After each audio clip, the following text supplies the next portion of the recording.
Hari Om Yogis. Let's observe a moment of silence before we begin as usual. Keep your eyes closed, your back straight, your body still.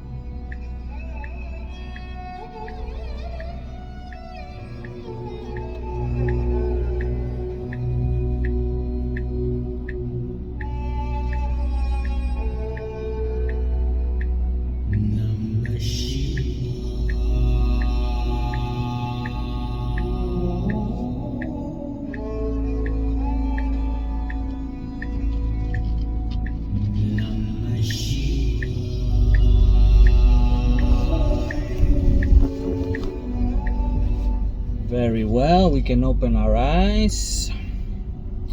So today we have an interesting topic.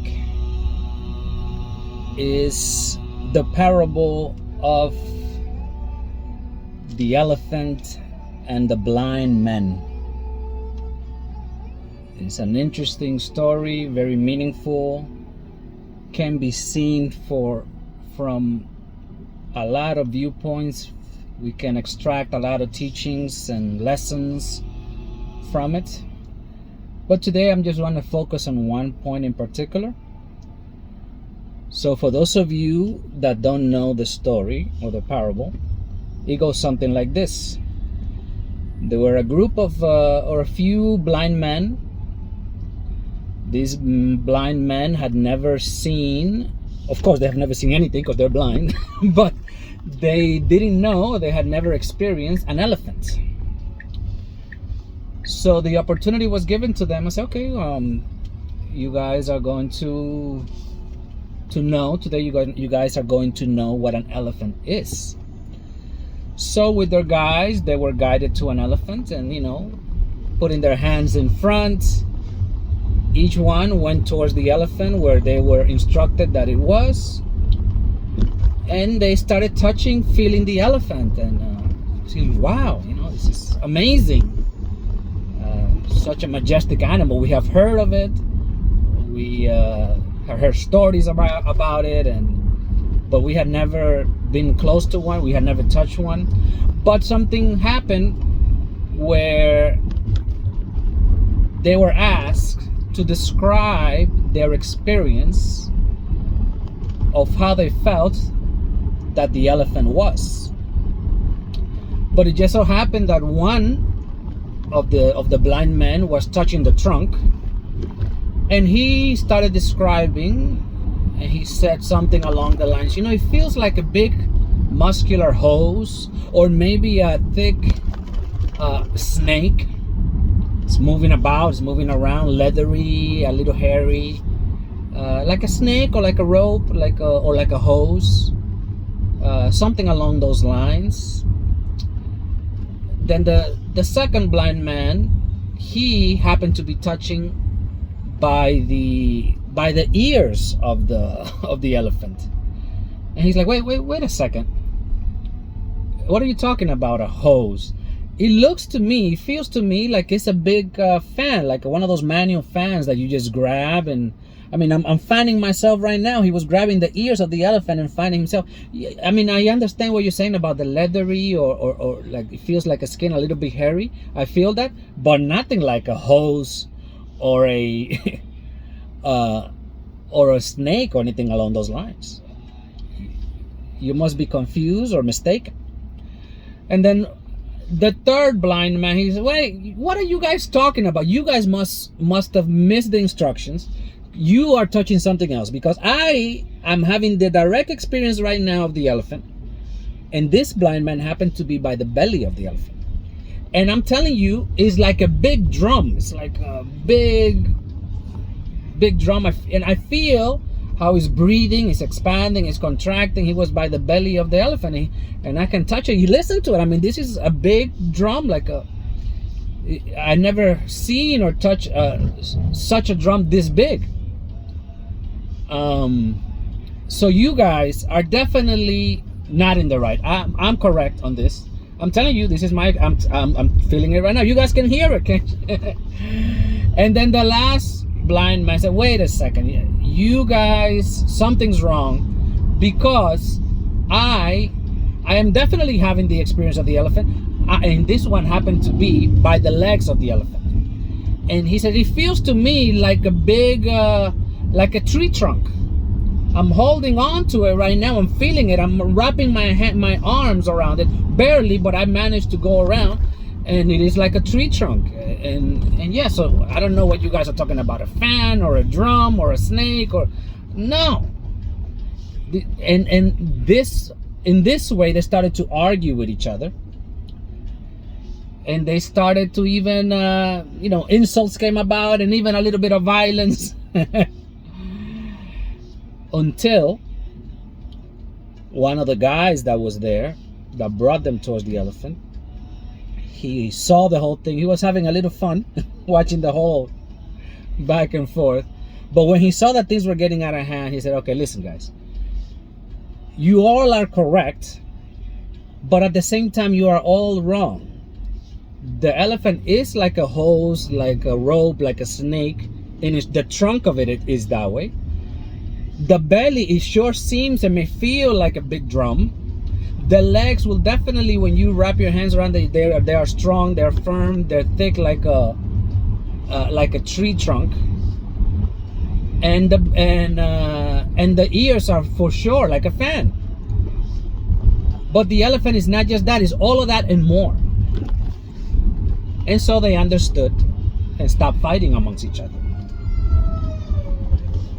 This is the gist of the story. And as I said, yeah, many possibilities that we can pull from here.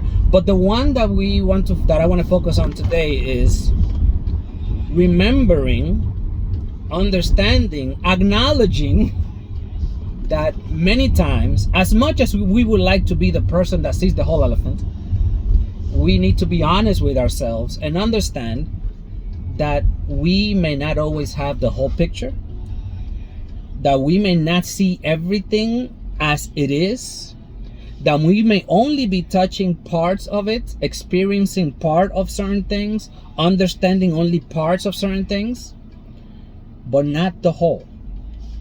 And it is very difficult sometimes for us to acknowledge that or remember that, or easily fall into the mistake of, well, I had the direct experience.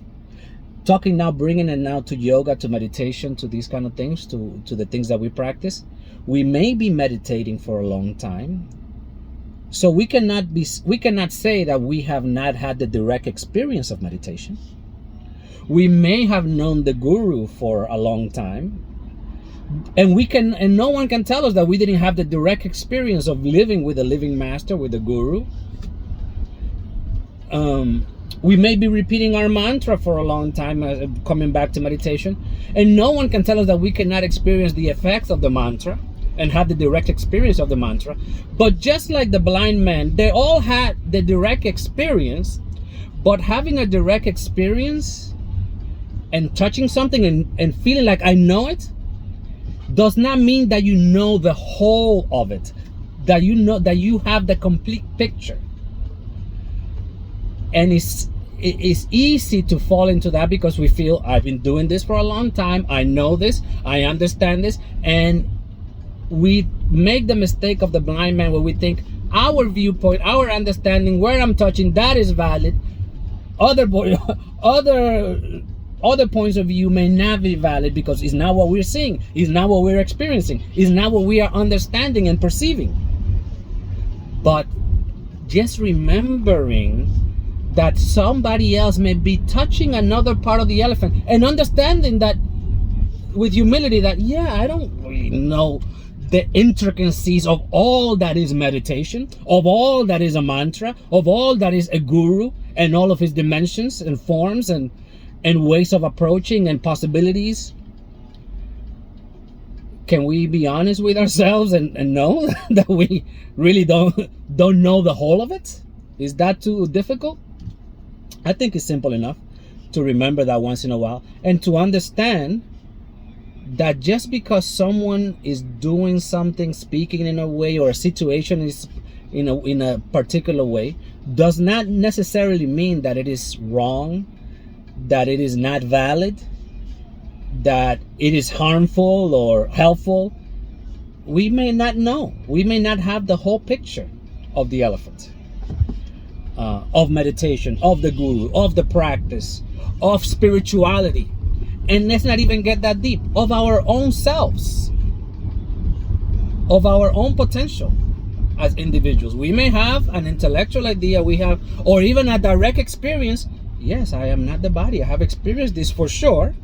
I have experienced for sure that I am one with everything. I've had that experience in meditation. I have had that experience where I feel and I understand and I directly experience the beauty of giving without expecting anything in return. We may have all these different experiences, touch all of these different parts, the beauty of the grace of the guru, of him giving opportunities, of him correcting us, and all of these things. Different parts of the elephant. The protecting force of the mantra, how it activates itself when we seem to be in dicey situations, almost as if it has an intelligence of its own. Automatic, something is dangerous about to happen, and what's going on, and there's some danger in the area or around, and mantra automatically. So I'll give you an example. Right now I'm driving this car. I know how to drive the car, and I can even teach and instruct someone on how to drive the car safely. That does not mean that I am an expert and that I know all there is to know about the car. I can drive it for years. I can teach many people how to drive it. Maybe I know a few things about it. Maybe because I'm using the car, I have learned to change a tire. Maybe I know how to change the oil. Maybe I know how to change some of the headlights. Maybe the fluid to, the windshield wiper fluid. I know how to fix that. Maybe I have learned to listen to the car and be aware, something is wrong. I have to take it to the mechanic for this or that.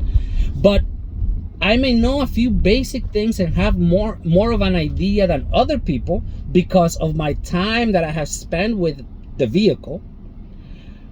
But that does not mean that if the transmission goes wrong, or something in the electrical system, or some other part that I may not even be aware that exists, don't even know its name or its function even, that I am qualified to diagnose, to treat, to fix, and to ensure that now the car is safe to drive. So similarly, we may have a lot of different experiences in meditation, but that does not make us an expert and that we know it all.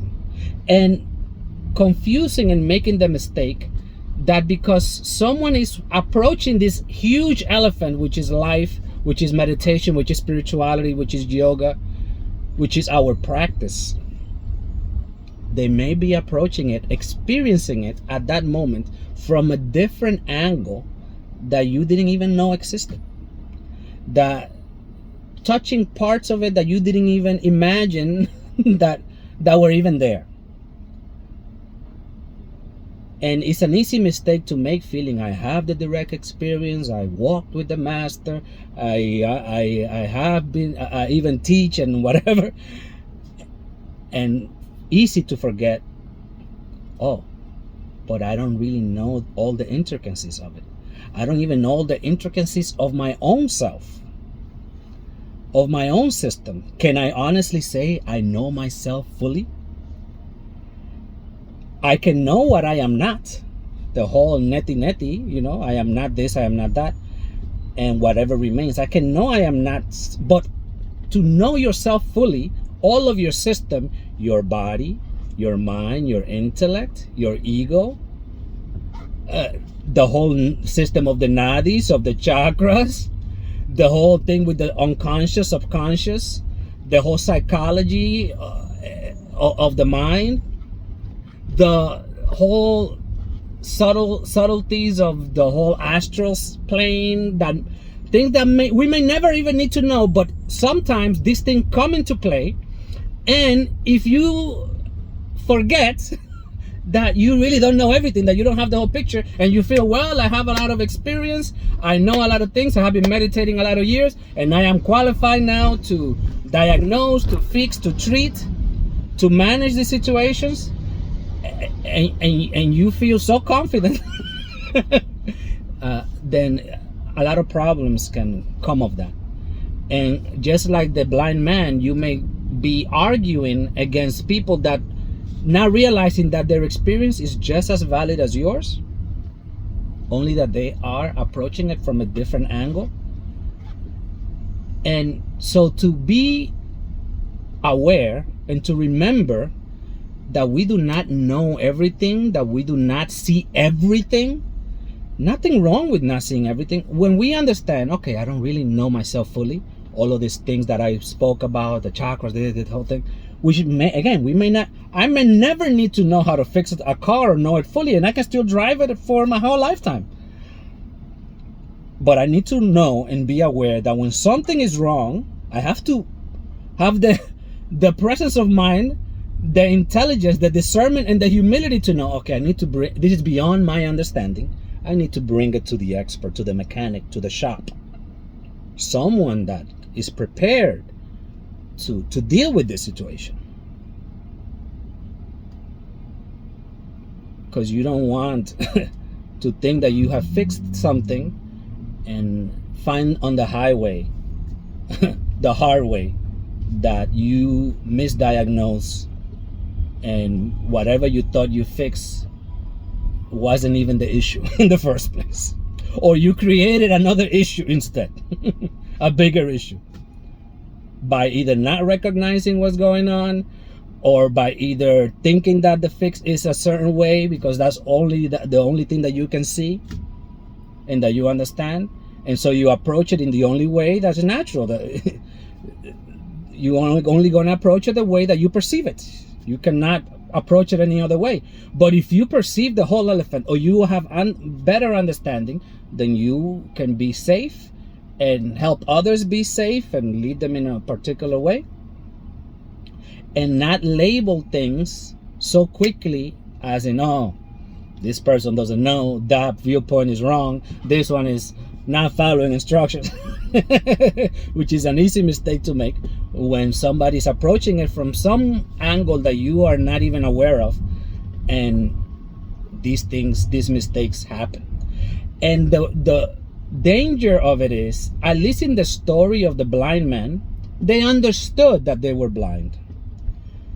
And when the person that could see, meaning a normal person, a regular Joe that could just basically see normal, they understand. Oh yeah, he sees a little bit more. Oh yeah, now we kind of get it. The fighting stops.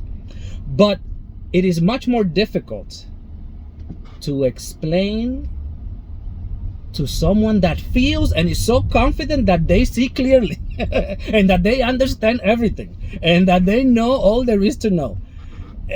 And no, I'm not blind, they're blind.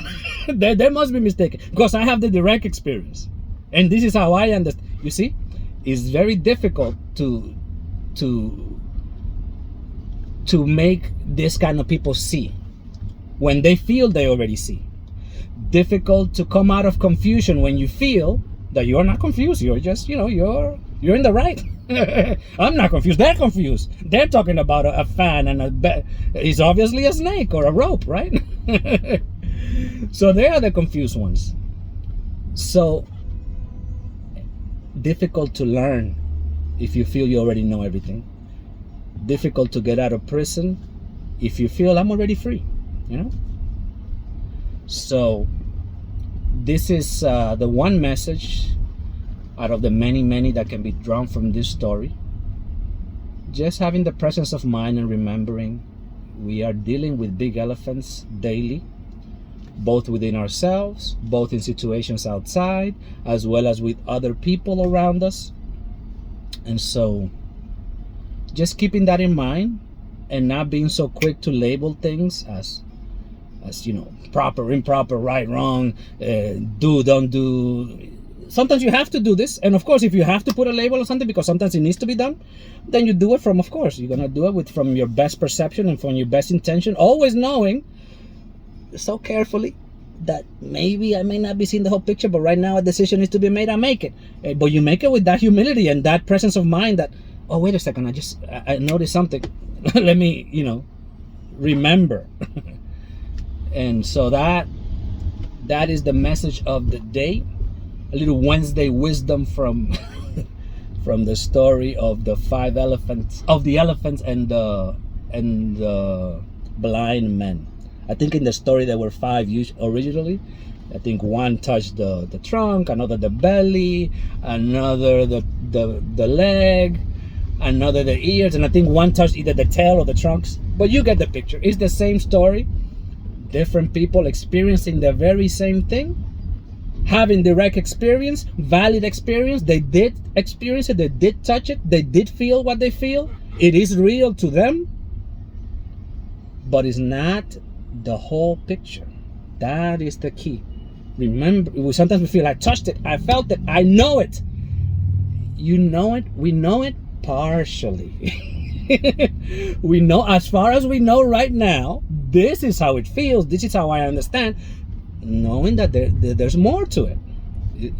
That's a simple reminder, and that will save us from so much trouble, both within ourselves as well as with others in different situations, because we are going to walk more carefully, not judge others as much, and even ourselves as much, knowing that there's always more to these things that is not always easy to perceive by us. And when we walk in this way and approach things in this way with this humility,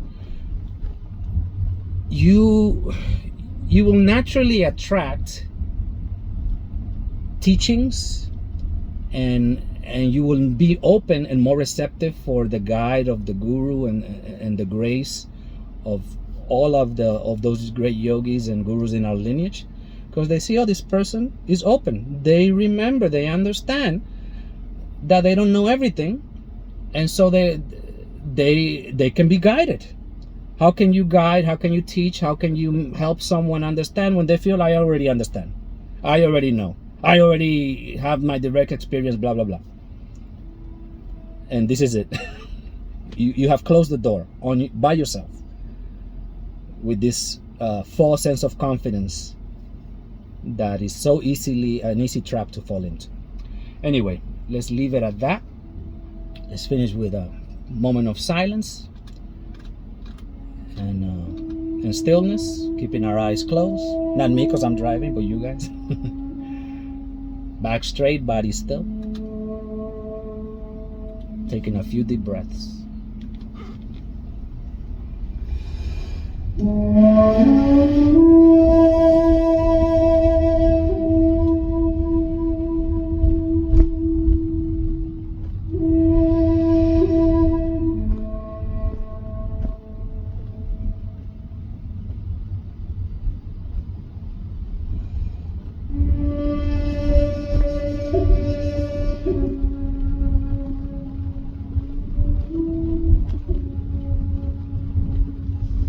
Alright, yogis, that will be all for today. Hari Om.